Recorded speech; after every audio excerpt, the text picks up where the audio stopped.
Good morning, good afternoon. Welcome to another episode of the Orange and Blue Blitz Morning Show. Today is mandatory mini camp. We have media availability every day, and we finally get to hear real progress, play by play. Hopefully, some information on the Broncos. Has Bo Nix really taken that next year step? We can see it from beginning to end. How are they using RJ Harvey? How are they using Evan Ingram? Like we discussed yesterday, where is the defense looking, and how is the defense looking, guys? Welcome into another episode of Orange and Blue Blitz.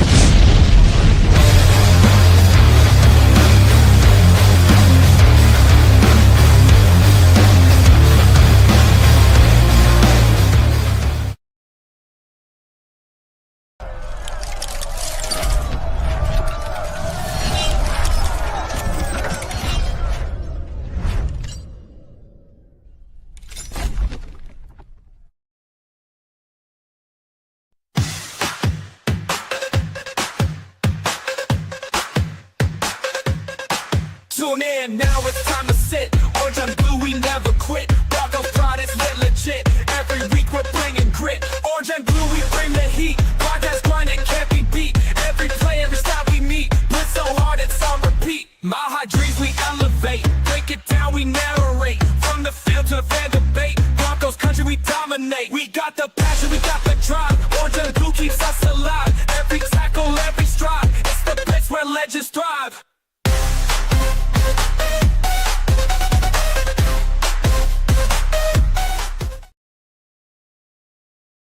What is good? What is good? What is good? Good morning, good afternoon, good evening, wherever you are. You're tuning in to another episode of Orange and Blue Blitz, and we appreciate you and we love you, and we are glad you are here. But before we get started, you guys already know the deal. Smash that like button, hit it, smash the thumbs up, guys. Let's go. So first day of mandatory mini camp, so we have to come out with a bang. If you're here from Orange and Blue, go over to MHRT, subscribe to their channel, follow them on Twitter, Facebook, and Twitch. And if you're here from MHRT, go over to our YouTube, subscribe, follow us on Twitter, follow us on Facebook, and anywhere you listen to your favorite podcast, we are there. All right, guys. Hope you guys are having a good, productive day so far. I am trying to have a productive day. I'm going to pod today. Then afterwards, I'm going to go to the gym, and then I'm going to work immediately after. So trying to have a productive day. I'm definitely going to be glued to my phone. I know mini camp starts in 5 minutes Mountain Time, and I know there's going to be media availability afterwards, and there's going to be some updates as well. So I'm definitely going to be glued to my phone like I was for free agency because I'm ready for the videos, ready for the photos, ready for some information. Because we know in Broncos Country we are starving for information. All right, guys, today's show probably won't be as long because, we've covered a lot already, and we're just honestly just waiting for information so that way we can talk about. So I know tomorrow we're definitely going to have some more to talk about. But today we're just going to shoot the breeze, some Broncos talk, see what information's out there. James Cook showed up to minicamp. Marshawn Lattimore showed up to minicamp. Terry McLaurin did not, and I think it's interesting with the Commanders. I think they may take a step back because they have filled their team with old heads, and it's going to be very interesting. But Broncos Country doesn't have much to talk about because we're putting our hopes in Bo Lowry and the health of our guys to be better. So I'm curious to see how people like Alex Singleton look. Is he a full go? Is he limited? Is he out there with the ones? I want to hear how our inside linebackers are performing. Is there another step for Sternad? Now that he knows the system and played in it and started in it, is he ready to actually compete? Is Drew Sanders ready to compete? Where's his defensive back? Not defensive back, running back. Defensive back challenge going with Riley Moss and Jaquan McMillan. And Jay, the Dream Weaver, is in the house. He says, let's effing go. What's the holdup on JK? I have no idea. Maybe JK is a signing for after mandatory minicamp. Give him 6 weeks with the playbook. Let him be at the facility. Maybe that's what the holdup is. Maybe they're waiting to sign him at the same time they sign, Cortland Sutton, Zach Allen. and JFM or Nick Benito.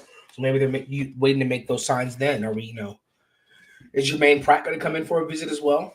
So these are all questions that we have.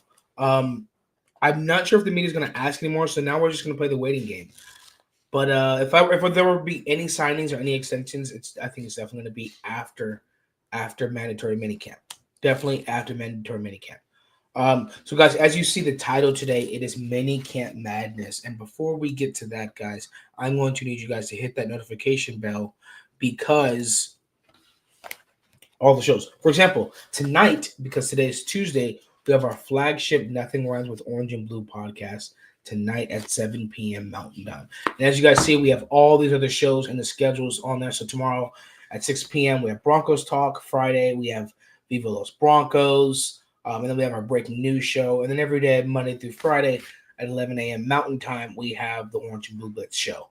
So I need you guys to go ahead and hit that notification bell because there's going to be a lot to talk about with Johnny and Jay tonight, with the Mile High Viking and the Denver Dreamweaver tonight. So you're not going to want to miss that show. So you're going to want to hit the notification bell so you guys can be there for that.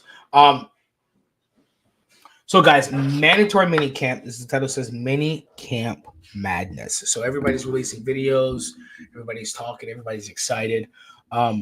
I'm curious. What I'm looking at is because we're starving for stuff in Broncos country. I've been paying attention to some of the moves, some of the things going on in the AFC, seeing who makes what moves, who's going to be a threat down the line, and a lot of the teams that are making some moves that are interesting. We play this year. For example, the Houston Texans picked up Nick Chubb, and I think they're going to have a dual backfield with Nick Chubb and Joe Mixon. Texas could be a real AFC threat. I think their defense is just as good. I think if their young receiving core can mesh well and get in that offense, I think they could be dangerous on both sides of the ball. The only question is, will their offensive line hold up? So that's some interesting. They're pretty sure they're going to win the AFC South, unless the Jacksonville Jaguars take that next step. Looks like the Texans are going to win the AFC South. Also, on the other side, saw the Steelers, who are also in the AFC, picking up Aaron Rodgers. And so now I think the Steelers are definitely desperate for another playmaker on the offensive side of the ball, a tight end. So with the addition of Aaron Rodgers, now Russell Wilson played for them. He had a better year with the Steelers, and he took them to the playoffs, the first round exit. But I think the difference with Aaron Rodgers and Russell Wilson is Aaron Rodgers can throw the ball over the middle, and he doesn't take as many sacks. So I think that may help the Steelers a lot more. So they could be competing for the AFC North up there. So everyone's expecting with the addition of DeAndre Hopkins, with the Ravens with Mike Green, and there's potential talk of Jair Alexander going to Baltimore. But if not, the Steelers and the Ravens may be competing for the AFC North. So that's definitely a division that I'm watching as well. Speaking of the AFC North, the Bengals are having issues with Trey Hendrickson. There's no talks there, so that he may be up for a trade. And also, they haven't signed their other rookie edge that they just signed.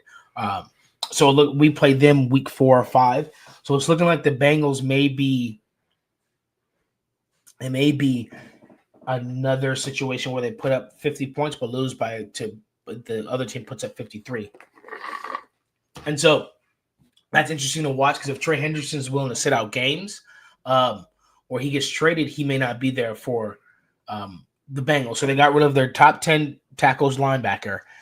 They're having problems. There's a holdout with their sack-leading defensive end and their new rookie signing. So there's trouble over there brewing in Cincinnati. So that may be a threat in the AFC that may not necessarily be a threat. Especially it's important, I think, to play the Bengals in the first 4 weeks of the season, especially when they're having these problems. So it seems like right now the Steelers and Ravens will be competing for the AFC North. So that's interesting to watch in the playoff situation. We talked about the Texans down in the AFC South. AFC East, James Cook just showed up to mandatory minicamp. I know the Bills are in talk with maybe signing Jair Alexander as well, but potential landing spot for him as well. So there's some interesting things going on in the AFC where if you're a Broncos fan, you're kind of paying attention to it. For example, in the AFC South again, Anthony Richardson is not going to have surgery, but he's not going to be throwing. So presumably Daniel Jones is going to be the quarterback for the Colts, and I think that's better for them long term. Daniel Jones gets a new start. He has been to the playoffs. He did take the Giants to the playoffs. I think his rookie year or year 2. So you give him a year with Jonathan Taylor. You have Tyler Warren at tight end. They have a pretty good defense, and it's expected that Jermaine Pratt is supposed to go sign with the Colts. They're thinking that's an easy signing for them. So the Colts could be. I don't think they would win the AFC South, but they definitely look like they're fighting for a wild card spot this year. And we play them the second week. And so, Jonathan Taylor's going to want some revenge. And so that's where it's going to come down to our defense. And so with these teams that I just spoke about in the AFC, the Texans, the Colts, who have a different quarterback and an improved tight end with a good defense, who gave us a scare last year, the Bengals, the Steelers, and the Ravens. So all these teams that are above us, then you have the Chiefs, the Chargers, and all these teams that are fighting for playoff spots have definitely bolstered up their offense. And that's why one of the biggest things that I want to hear from mandatory minicamp is about cell block D. We have to make this picture bigger. That is going to be the name of this defense this year. We already announced it, and we're going to push it, and it's only going to show as the season goes on. Cell block D. And it's going to be very important when all these teams that have bolstered up for, especially when we play Cincinnati again. Does the addition of Jahdae Barron make a difference? Let's see if I can.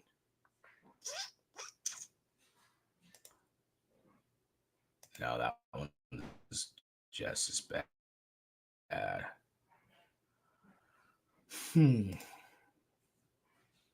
Does the addition of Jahdae Barron make a difference against Cincinnati? Those are the questions that we're going to ask. Does the addition of Jahdae Barron make it harder for teams like the Eagles? Those are questions that we're asking.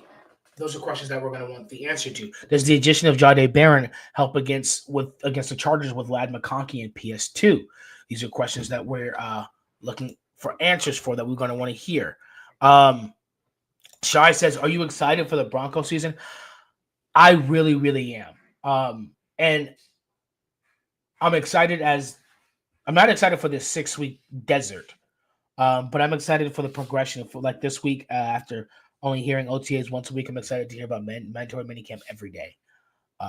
And then when training camp comes, I'm excited to hear about that and the joint practices and the preseason. And I'm excited about traveling to the game. So I'm super excited for the Broncos season. How was fishing? Did you catch a fish and fillet fish? No, I didn't even go and buy a pole. It was raining and I ended up not going.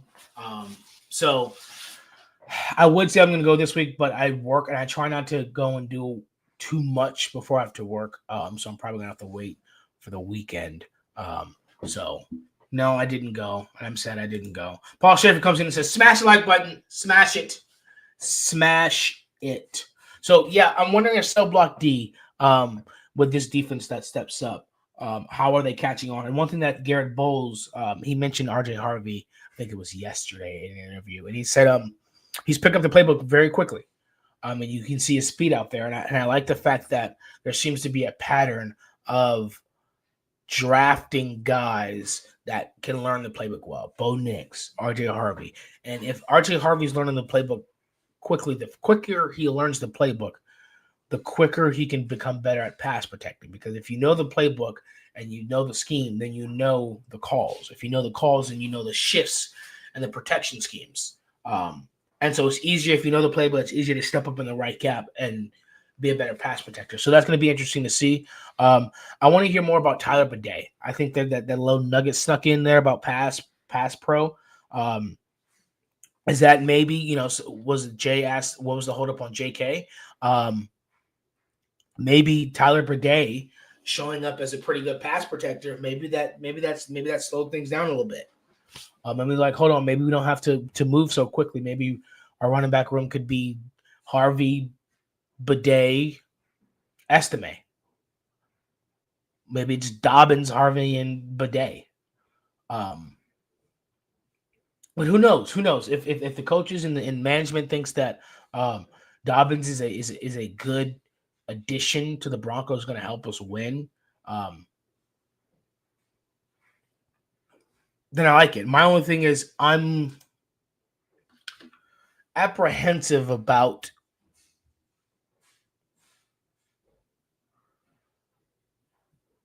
becoming a rehab facility, depending too much on Bo Larry. I mean, Talanoa Hufanga is coming off an injury, but he's out there practicing and he's healthy. Evan Ingram's coming off an injury, but he's out there practicing and he's healthy. And then Dre Greenlaw, Alex Singleton, and then J.K. Dobbins. There's a lot of inner triangle on both the offense and the defense that is relying on health. That's my only thing. Yeah, Talanoa Hufanga, Dre Greenlaw, two parts of that inner triangle on defense that are dependent on health. And then on the offense side of the ball, you would have Dobbins, and then you have Ingram, two offensive players in the inner triangle who you're hoping stay healthy. But I think with Dobbins, Dobbins has the potential to be here for not just 1 year, but 2 years, because the way Sean Payton's scheme is, he wouldn't be the bell cow. He'd be a lot more out the backfield too. So I think it'd be a different part of his game that he hasn't had before. And I think that's what the interest is for him is, hey, there's this different part of this game that you've only been – Dobbins has only played in Harbaugh systems. So the back catching the ball at the backfield isn't something that the Harbaughs practice much or execute much or game plan for. It's just not part of their playbook. So him being a part of Sean Payton's scheme would definitely be a different part of the game that he has not played before. Paul says Sean likes Bidet. Yes, I think that right now Bidet so far has the potential to be a versatile back, and I like that idea because Harvey has the potential to be a versatile back, and Bidet does too. And I like the idea of having two versatile backs, and then having a third vet who can just pound the rock if need be. Who can just pound the rock if need be. Shai says, what's going on with training camp? Training camp starts July 26th, I believe. So after this week, there will be 6 weeks of nothingness, and then training camp starts. So that's when we'll see some signings, hopefully some extensions,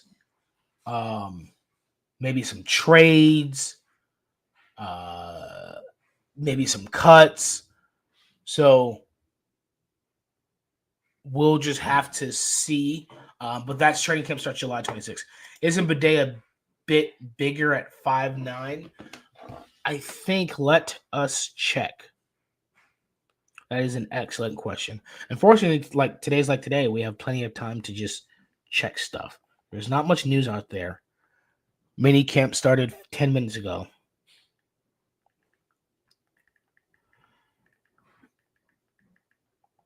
And I don't think there's any news out there. Let's see. Tyler Bidet's height and weight. He is 5'8", 197. So he's 10, 15 pounds bigger than Jalil. And he's about maybe 10 pounds lighter than Harvey. So he's about in that middle area. Dak in the house. One of the hosts of Broncos Bros, guys. Great follow. What's up? Let's boo. Yes, I'm excited for today. Let's go over to I highly doubt there's any news, but I know everybody's saying they're out at minicamp right now. They're going out there. You know what I really miss? And I don't know if did they get rid of it when Sean Payton came or before, but I missed that when I became a big Broncos fan, especially with the help of Johnny, I really love listening to the radio station or the live radio they had with I think Steve Atwater was one of the hosts of it, and you could just hear for hours and hours and hours of just what's going on camp. Oh, that was a nice catch over the middle. Oh, they're going into these periods. Then you can hear the whistles in the background. I really missed that, and we had an idea we were going to do it But since they are renovating the practice area and building an area for fans, the idea is no longer. What the idea was during around this time, one of us from the network would try and go out there, and we would try and be a part of the fans, be with the fans on top of the berm. And what we would do is we would kind of not do a live thing, but kind of a replacement of what they used to do just as a podcast, just talking about what was going on out there. If depending on what was permitted and all the rules and stuff like that. But the show was going to be called Berm Baby Berm, but they got rid of the berm, replaced it with the stadium. So that's not there. But I really miss the live radio show during the off season where you could just listen. Steve Atwater have different guests coming on talking about the upcoming season and stuff like that. And I really, really miss that. But that's probably we're so starved for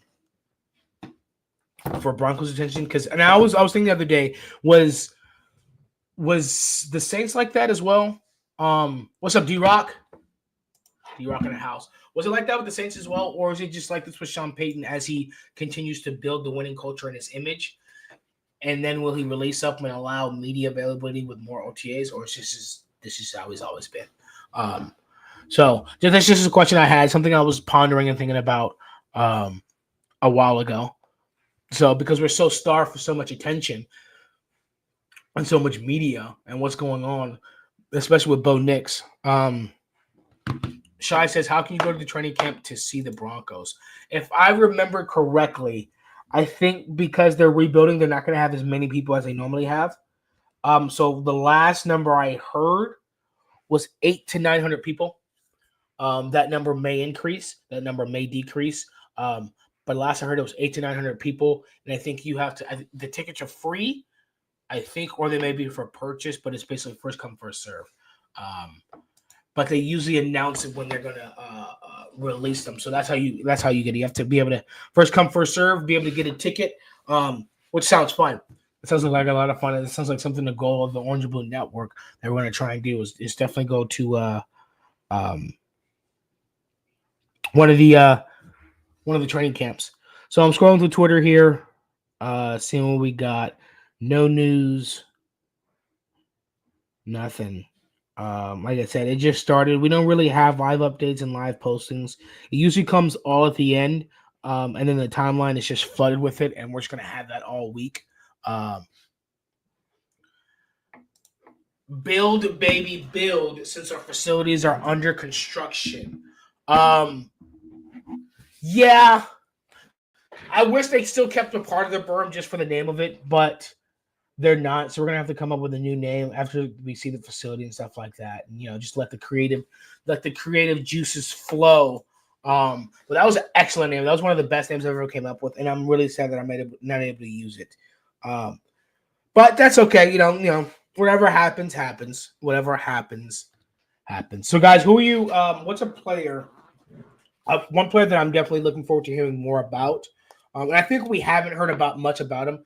I think deservedly so is Pat Bryant, with Devon Bailey taking that next step and emerging as the wide receiver 2, the X or Z, with the addition of Evan Ingram, with Marvin Mims growing in confidence and turning out to be that guy, and even Troy Franklin.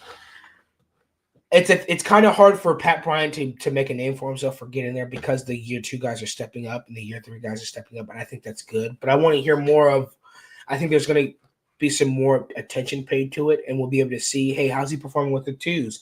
How's he performing with the 3s? Because similar with Shador, even though it seems as if Shador's doing well, he's also playing with the 3s, 4s, or 5s. You want to hear that they're doing good, but you also, with Pat Bryant, I don't care what team he's running with. I want to hear, hey, if he's supposed to be a future starter, is he tearing up the 2s? Is he getting the playbook and is he killing it? Is he one of the guys he's not fast, but he's creating separation. He's always open. Is he a guy that Sean Payton is going to have to start doing packages for? He's going to earn himself a spot on the field. And that's harder with guys like Troy Franklin ahead of you. If there's anybody he would be in competition with, and that'd be Troy Franklin. But it's seemingly not the case because Troy Franklin he's a 2-year vet. He played in the playoffs. He scored the only touchdown in the playoffs. And it seems like Sean Payton came out and said that his strength, one of the strengths that he has, is his run after catch with the ball in his hands. And it seems like they have a concerted effort to do that. So if there's a vision forming with all these receivers, then it's harder for guys like Pat Bryant to get on the field. And I'm okay with that. I'm okay with guys like Pat Bryant and A.T. Perry being wide receiver 5 and 6, tearing up the 2s and 3s, learning the playbook, and because I think those are some really good depth guys who can really make a difference, and if given the opportunity, can really go out there and play. So we have depth all around. I'm interested to see hear about guys like Pat Bryant. I want to hear about R.J. Harvey. I've heard about him in the pass game. I want to hear about him in the run game. And it's harder to do that because there's no pads. Like people say, you can see his quickness and his speed. But still, I want to hear these things. These are the things that we want to hear. These are why we drafted them. And Johnny Barron, is he interceptions? Is he there every play? Is he constantly around the ball? Is he locking players down? Is he making it hard for them? Is it sticky? When Bo Nix looks toward the receiver, does he have to go to a second read? Is Johnny Barron guarding Evan Ingram? And is Evan Ingram giving him hell? Or is Johnny Barron sticking up with one of the best receiving tight ends in the NFL? These are the things that I want to hear. I want to hear about the safety duo. I know Talanoa Hufanga had an interception last week. I want to hear about how that defense usually has the upper hand. I want to know it. I want to hear it. I want to hear who. Jonathan Franklin Myers is supposed to show up at camp today. Let me see. I don't think Peyton said that JFM will be here. He said JFM will be here, but I don't think JFM's the type of player to make Sean look stupid, so I expect him to be here. But I want to see, is JFM here at practice, as he should be? Kyle Pitts' foot is not expected to practice at Falcons minicamp Tuesday. So Kyle Pitts hasn't been throughout the whole entire offseason program. He may be a trade candidate. I know the Steelers have been biting on that. And if they get Kyle Pitts, hey, if I'm the Broncos, hey, call for Pat Freiermuth. Let's see. I'm not seeing anything. My goodness, we are so starved for stuff. We don't have anything. There's just nothing. We just have to wait. I know it ends, mandatory minicamp ends today about 1:20. So it's probably about, I think what they say, an hour of minicamp. So I think, what is it? They work out and then they come out there and they have an hour of football time. Jalen Ramsey is not at mandatory minicamp. He's looking to be traded. So there's going to be a lot of moves this offseason. The Dolphins are losing some players, so they may or may not be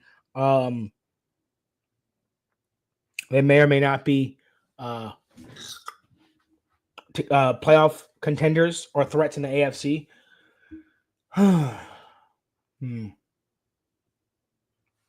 Nothing. So I think JFM went to practice today. I think he's the only one that we're worried about. I think, let's see, this upcoming Friday, we're going to have a show where we're going to have all the contracts. We're going to break down all the contracts and see who's going to be extended.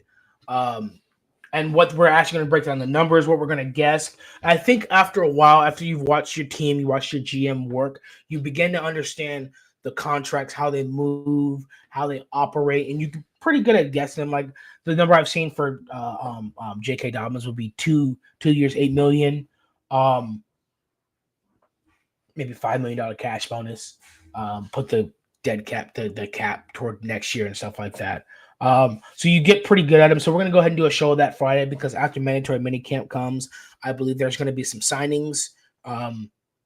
I'm hoping it doesn't wait weeks in, but I think there's going to be some signings fairly soon. And we here at the Orange and Blue Network want to get ahead of that. Paul Schaefer says our D-line is going to hurt some QBs. Be afraid. Be very afraid. Yes, I'm curious is who can take the next step because it seemed like our defensive line peaked last year. All healthy, all did exceptionally well, led the NFL in sacks, and set a franchise record for sacks. So I'm curious if how they're stepping up. Can they step up in the run defense? The run defense even better, because teams aren't going to want to throw against us, so they're going to want to run the ball, and that's going to be very important. DJ Jones was an underrated signing. Yes, one of the best run-stopping nose tackles in the NFL. Signed up for 3 years. He might retire a Bronco. So I'm glad we're able to keep. Zach Allen should be signed, so we'll be able to keep 2 out of the 3 defensive linemen. But if Savion Jones, that's another guy I want to hear about. JFM hasn't been here. And that's okay because he's a vet. He hasn't been. He didn't do it at the Jets. And he had a great year last year. But there's some contract talks, and can Savion Jones step up and be the guy? DJ Jones said, hey, this guy's going to be special. He's going to be special with his length. So we'll see, can he be disruptive? And that's what the preseason and these joint practices are about. Guys, it's about 30 minutes in because there's not a lot to talk about today. So like I said, there's pretty sure it's going to be a short show today. There's going to be more to talk about later on this evening with the Nothing Rhymes pod and more to talk about tomorrow morning. Guys, before we close out, go ahead, smash that like button. If you're from MHRT, go ahead over to our Orange and Blue Network. Subscribe on YouTube. Follow us on Twitter and on Facebook and anywhere you listen to your favorite podcast. We are there. And the Orange and Blue crew, go ahead over to MHRT. Go ahead and subscribe to their YouTube channel. Follow them on Twitter, Facebook, and Twitch as well. And also, guys, you're going to want to hit that notification bell because we have a bunch of shows. Like I said, there's the Orange and Blue Blitz show every morning at 11 Mountain Time. And then, like tonight, we have the Nothing Rhymes with Orange and Blue OG show tonight at 7, where Johnny the Mile High Viking and Jay the Denver Dream Weaver are going to recap everything that went down today with a mandatory minicamp. And then tomorrow morning, I will be back again to break down everything that went over mandatory minicamp. So you guys definitely aren't going to miss that. Guys, I will give you a mile high salute. I love you all. I will see you guys all